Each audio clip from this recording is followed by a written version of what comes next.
Monsieur Bénard, j'ai vu sur des blogs, des sites internet que vous proposez une nouvelle façon de vivre la citoyenneté. Ma famille m'a aussi parlé de l'expérience saint-pauloise quand vous étiez maire. Si vous êtes d'accord, je vais vous poser quelques questions sur votre approche de la citoyenneté. C'est quoi votre définition de la participation et comment l'appliqueriez-vous dans une commune ?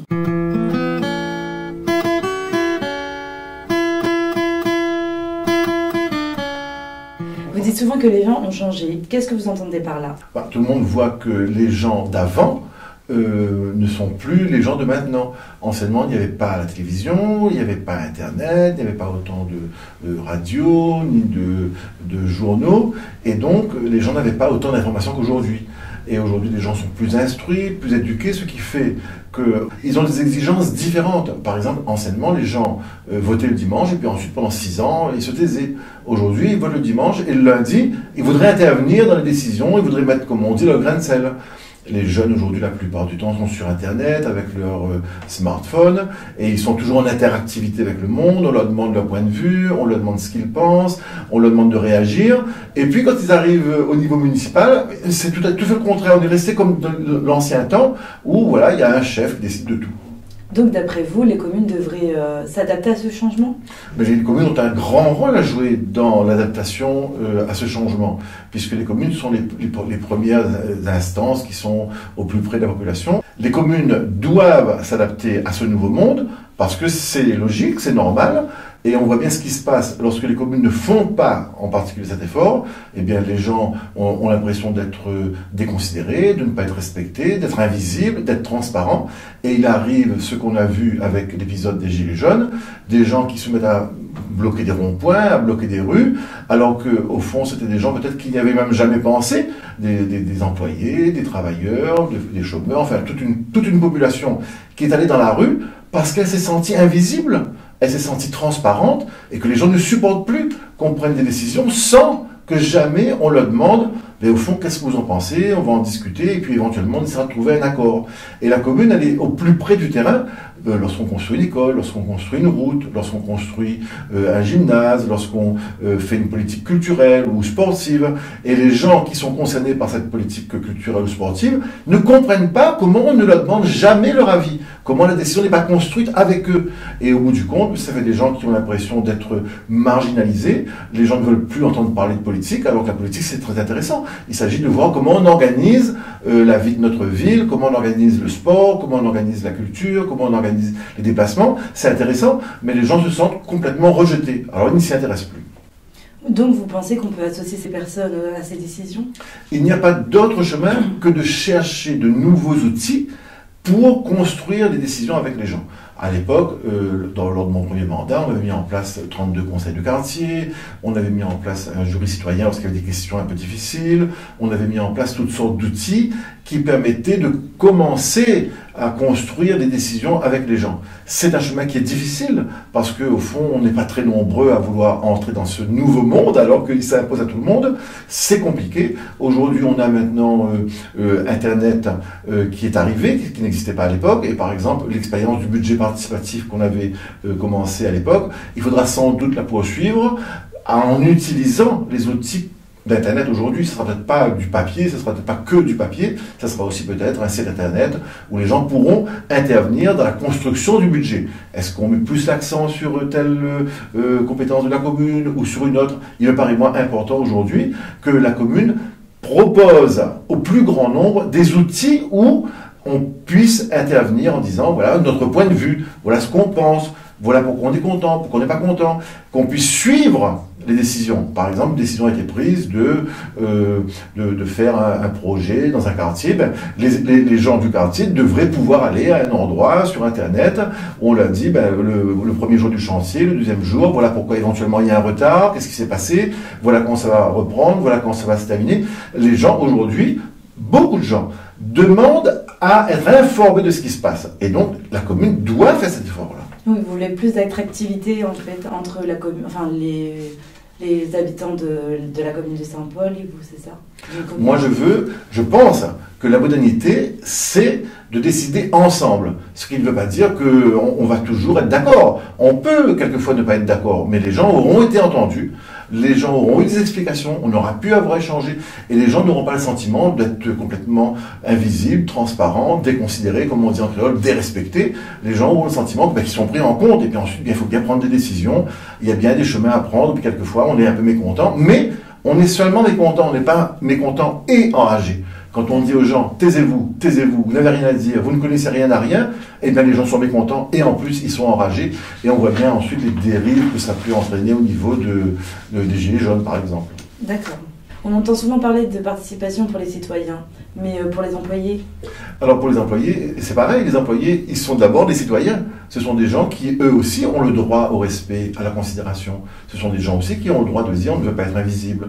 Et donc aujourd'hui, il existe des outils de gestion qui permettent de, encore une fois, sortir du passé, où le maire coupe, hache, tranche, le maire fait des mutations, le maire prend des décisions lui-même. Il faut passer à autre chose. Il y a des outils qui existent aujourd'hui.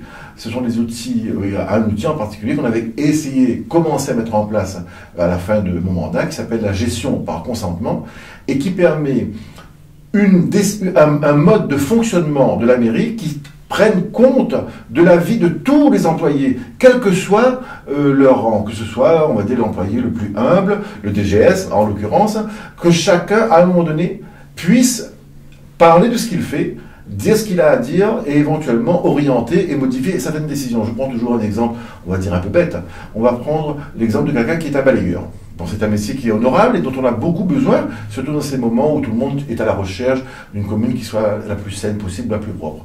Mais cet employé qui est un spécialiste de cet outil-là, puisqu'il l'utilise tous les jours, jamais on ne lui demande est-ce que l'outil est adapté, comment ça se passe en pratique, qu'est-ce qu'il a à dire. Peut-être qu'il n'aurait rien à dire à ce moment-là, il n'y a pas de problème. Mais peut-être qu'il aurait à dire que, au fond, cette marque-là ne convient pas parce qu'elle s'abîme trop vite. Peut-être que cette marque-là, elle ne convient pas parce qu'il y a un problème de longueur du balai, etc., etc. Et donc, je veux dire, pourquoi n'a-t-il jamais le droit de dire et de parler de son métier? Pourquoi? Et donc, la gestion par consentement, c'est un mécanisme qui permet à chacun, quel que soit son niveau dans l'échelon administratif, à un moment donné, d'intervenir, de pouvoir dire voilà ce qu'il pense, comment ça se passe. Et donc, bien sûr qu'il faut passer à ce genre de gestion-là. Parce qu'on ne peut pas continuer avec un fonctionnement pyramidal. Le chef, qui est le maire en l'occurrence, qui donne des ordres aux sous-chefs, qui redonne des ordres aux sous-chefs, et tout le monde doit obéir parce que voilà, comme l'armée, quoi. Non, une commune, c'est pas l'armée. Bon, l'armée, c'est tout à fait respectable. Moi, je ne critique pas l'armée, bien sûr, mais le fonctionnement de l'armée n'est pas adapté à l'appareil communal. L'appareil communal, il doit aussi avoir un fonctionnement qui soit moderne et modernisé. Vous voulez que tout le monde puisse dire son avis, que ce soit un employé qui n'est pas forcément en poste de cadre, qu'il puisse s'exprimer en fait, expliquer ce dont il a besoin.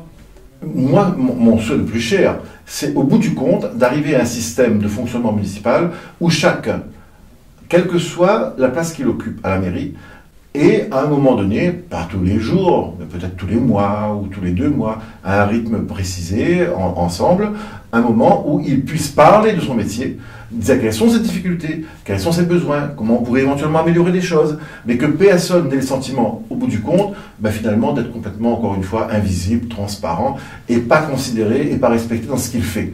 C'est ça qui est important, c'est que les gens, à un moment donné, ils aient le sentiment d'être utiles. Parce qu'évidemment, on a plus de courage à travailler quand on est considéré, quand on est respecté, quand on se sent utile, que lorsque, au contraire, on a l'impression que tout le monde, au fond, n'a rien à faire de ce que vous faites et que vous n'êtes qu'un pion. Les gens ne veulent plus être des pions, ni les citoyens, ni les employés. Donc, politiquement parlant, le personnel, selon vous, doit être libre politiquement? Évidemment. Aujourd'hui, encore une fois, le passé, c'est le passé. Moi, je ne critique pas le passé. C'était une époque. Encore une fois, pas d'internet, pas de télévision, et puis c'était des mœurs comme ça qui étaient acceptées par tout le monde. Il y a eu des époques où le maire, si on faisait une réunion, par exemple pour un adversaire politique, le maire vous sanctionnait, il vous déplaçait, voire vous licenciait quand c'était possible, si vous étiez en contrat. Et enfin, on est en 2019. On ne peut pas continuer comme ça. C'est devenu insupportable de voir que les employés qui font leur travail normalement, qui arrivent à l'heure, qui partent à l'heure, qui sont de bons employés, sont sanctionnés au motif de leurs opinions politiques qui ne sont pas celles du maire.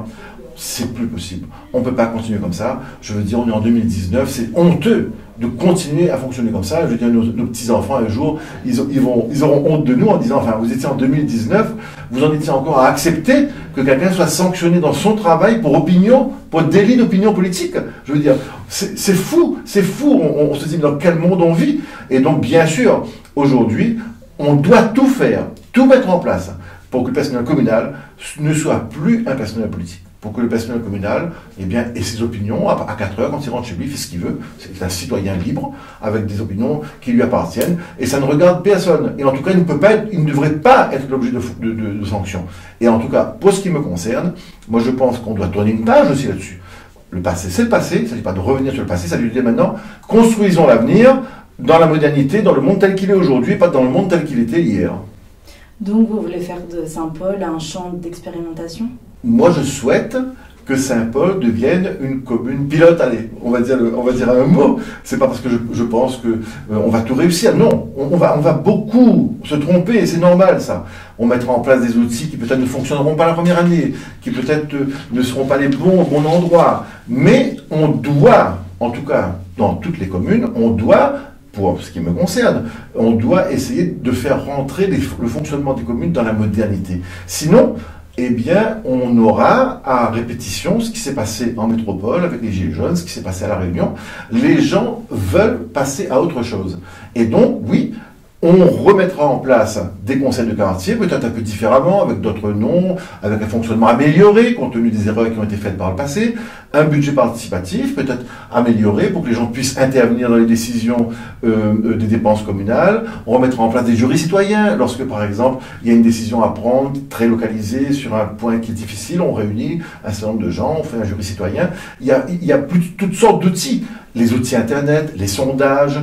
Tous ces outils-là doivent être expérimentés, et puis avec le temps, dans 5 ans ou dans 10 ans, eh bien oui, on aura appris à mieux les utiliser parce qu'on aura commencé à les utiliser. Et souvent, je vais vous dire une chose, souvent on dit, on apprend à marcher, c'est pas vrai. On n'apprend pas à marcher, on apprend à tomber. Quand un enfant, il essaie de se mettre à la marche, donc on entend d'un an, la première chose qu'il fait, c'est qu'il tombe. Et c'est en tombant qu'il apprend l'équilibre et que finalement il marche. Donc oui, tous ces outils que l'on va mettre en place, oui, certains ne sont pas adaptés, certains pourront être améliorés, certains vont fonctionner, et puis au fur et à mesure, ben voilà, nos enfants, nos petits-enfants, ils utiliseront ces outils-là, on utilisera les expériences des autres, en métropole et ailleurs, pour essayer de faire en sorte que quand même ça fonctionne, hein. Mais c'est vrai que c'est pas du jour au lendemain, où tout ne sera pas parfait, mais il n'y a pas d'autre chemin. On ne va pas revenir en arrière, on ne va pas supprimer Internet, supprimer les télés, supprimer les journaux et dire aux gens, faites comme avant, taisez-vous. Le seul chemin, c'est de mettre en place ces outils-là pour essayer de construire les décisions avec les gens. On a beaucoup parlé de la méthode. Quelle est votre vision de la Réunion à présent ? Alors moi j'ai une vision de la Réunion qui est celle, je pense, qui est partagée par beaucoup de gens. Aujourd'hui, on vit dans une île qui n'est pas à l'image du monde. L'image du monde, c'est on se bat, c'est la guerre pour des questions de couleur, d'origine, de religion. Et nous, à La Réunion, on vit dans un contexte où, au contraire, ce sont des choses qui ne pèsent pas. Il y a parfois des difficultés, mais en gros, ça ne pèse pas. On arrive à vivre ensemble, malgré la couleur, malgré la religion. Et on est le seul pays au monde qui vive ça. Dans tous les autres pays, c'est le contraire. Et cette identité qui est la nôtre, parce qu'au fond, nous sommes un peuple, le peuple réunionnais. Un peuple créole aussi, on pourrait dire. On a une langue, on a une cuisine, on a des façons de faire, des façons de se comporter qui sont très particulières. Et cette identité-là, aujourd'hui, oui, elle est menacée. Elle est menacée parce que vous avez une invasion des modes culturels anglo-saxons, à la télévision, sur Internet, où on nous apprend tout le contraire. On nous apprend le communautarisme. On nous apprend qu'être séparé, c'est mieux qu'être ensemble. On nous apprend que plus on est individuel, plus on est individualiste, plus on ne vit que pour soi, plus on est heureux. Or, c'est tout à fait contraire à l'identité réunionnaise. L'identité réunionnaise, c'est quand même aussi construit sur les solidarités familiales, les solidarités de voisinage, les solidarités de quartier. Des fois, il n'y entend pas. Mais ça fait rien. Quand il y a un problème, on se retrouve et il y a quand même une vie ensemble qui est faite. Et on nous envahit nos enfants, on envahit notre environnement culturel, avec des contre-exemples qui sont importants, massifs, les films, les séries, les clips. On est envahi de ça. Et donc, il y a un gros travail à faire pour notre génération à nous, pour faire en sorte que ta génération à toi, elle intègre ces valeurs-là. Ces valeurs qui consistent à dire, au fond, on est ensemble parce que on est ensemble parce que c'est notre identité de Réunionnais, parce que finalement elle n'est pas plus détestable que celle des autres, et que peut-être elle montre un chemin aux autres. Peut-être qu'un jour, le monde entier sera comme à La Réunion, on ne fera plus un compte avec la couleur, avec la religion. Ça sera bien. On sera un exemple. On sera un exemple. Alors, c'est pas parfait La Réunion, hein, mais assurément, on est un peu mieux que beaucoup d'autres. Et c'est un chemin, éventuellement, pour le monde. L'autre chemin, c'est on en fait encore plus de guerre pour la religion, encore plus de guerre pour la couleur. Et je pense pas que ce soit un bon chemin pour l'humanité. Donc oui, on a une identité réunionnaise forte, que moi je ne comprends pas comment l'UNESCO, etc., ne disent pas, voilà, oui, vous avez des oiseaux et tout, c'est bien, on les classe au patrimoine mondial, mais jamais ils se disent, mais cette expérience réunionnaise de vie ensemble, elle devrait aussi appartenir au patrimoine mondial de l'humanité. Parce que c'est un chemin possible. Et or, personne ne se met un compte avec ça. Alors c'est difficile pour nous. On doit porter seuls, nous les Réunionnais, la charge, au fond, de montrer un chemin qui n'est pas actuellement celui des autres. Et peut-être que l'humanité un jour décidera que c'est un bon chemin, je l'espère. Peut-être qu'elle décidera que non, on continuera à faire les guerres pour toutes sortes de raisons. En tout cas, moi je pense qu'on a un rôle à jouer et que ce rôle, il faut l'assumer. C'est un rôle qui est lourd, qui est compliqué. Et que peut faire une commune dans ce contexte? Il y a des compétences communales, comme on dit. Culture, mais la commune, elle peut faire beaucoup de choses. Par exemple, il y a eu toutes sortes d'immeubles qui ont été construits follement à Saint-Paul dans certains quartiers. Si c'est pas la commune qui incite des associations à essayer de faire en sorte que malgré tout les gens réussissent un peu à se rencontrer, un peu à se connaître, un peu à se fréquenter, à reconstruire des solidarités, si c'est pas la commune qui fait ça, personne ne le fera, et dans 20, 30, 40 ans, on sera comme à Paris, on ne sait pas qui habite en haut, ni qui habite en bas, ni qui habite à droite, ni qui habite à gauche, et tout le monde, entre guillemets, pour lui-même, fort égoïstement, et tout le monde malheureux. Parce que les gens qui vivent seuls, finalement, c'est tous des gens malheureux. C'est pour ça qu'en France, il y a le record du monde d'antidépresseurs. L'homme n'est pas fait pour vivre seul. Et la commune, oui, la commune peut agir. La commune peut agir avec les associations, par exemple. Dans le sport, il y a des solidarités qui peuvent se construire entre les clubs, etc. etc. Est-ce qu'on fait toujours le nécessaire? Pas forcément. Dans la culture, il y a des solidarités qui peuvent exister entre différentes associations. Dans le monde de l'entreprise, un plombier isolé ne pourra jamais répondre à un appel d'offres communal. C'est beaucoup trop grand. Mais un regroupement d'entreprises d'artisans plombiers, oui, pourrait répondre. Donc que ce soit dans le domaine de l'économie, ou dans le domaine culturel, ou dans le domaine des écoles, oui, la commune a un rôle à jouer si elle veut développer les solidarités dans ces milieux-là où quelquefois elle existe, il faut la renforcer, et quelquefois elle n'existe plus, et il faut peut-être la recréer. Vous avez un exemple concret de cela? On va reprendre l'exemple des immeubles. On fabrique des déracinés. On prend quelqu'un de Sainte-Suzanne, quelqu'un de Saint-Louis, quelqu'un de Temps-Rouge, quelqu'un de Saint-Paulville, on le met à l'Éperon par exemple. Ces gens-là n'ont plus leurs racines familiales, ils n'ont plus de racines de voisinage, ils n'ont plus de racines amicales, on fait des déracinés en série. Seule la commune peut dire à ces gens, écoutez, on va essayer de recréer de nouvelles formes de solidarité. Et quel est votre projet pour Saint-Paul? Moi, je rêve d'un Saint-Paul où les gens soient le plus libres possible et le plus solidaires possible. Quand on dit le plus libre, oui, la commune doit tout faire pour que on soit autonome financièrement, qu'on soit autonome intellectuellement, qu'on soit capable de prendre des décisions, que les enfants grandissent avec le plus de liberté possible. On est dans une île où la liberté, c'est une vraie valeur. Et donc oui, la commune, elle doit permettre par exemple aux associations, concrètement, d'être plus libre en ayant des subventions multi-annuelles. Donc on ne vient pas tous les ans pleurer pour avoir la subvention. On se met d'accord une fois pour toutes et pendant 5 ans, l'association reçoit sa subvention sous réserve qu'elle ait rempli son contrat. Et donc il y a plein de choses comme ça qui peuvent permettre aux gens, aux associations, aux entreprises de se créer ou de ne pas se créer en faisant des zones artisanales, par exemple. Oui, la commune peut faire en sorte que les Saint-Paulois soient plus libres et plus solidaires. On en a parlé tout à l'heure, oui. Il y a des endroits aujourd'hui, par exemple, à Villèle ou à Bois-Rouge, il y a une très forte solidarité familiale. Mais il faut les préserver. Ce qui ne veut pas dire que tout le monde s'entend. Ça veut dire seulement que, en cas de problème, en cas de difficulté, les solidarités jouent et finalement, les gens arrivent à mieux s'en sortir que dans ces immeubles que l'on voit à Saint-Denis, au port, et maintenant malheureusement à Saint-Paul, qui sont des usines à délinquance, quoi. En une phrase, qu'est-ce que vous proposez aux Saint-Paulois? Moi, ce que je souhaiterais, c'est que je voudrais, c'est tourner une page. Le passé, c'est le passé. L'avenir est devant nous. On doit entrer dans la modernité, que ce soit pour les citoyens, pour les employés. On doit passer à autre chose. Avançons ensemble.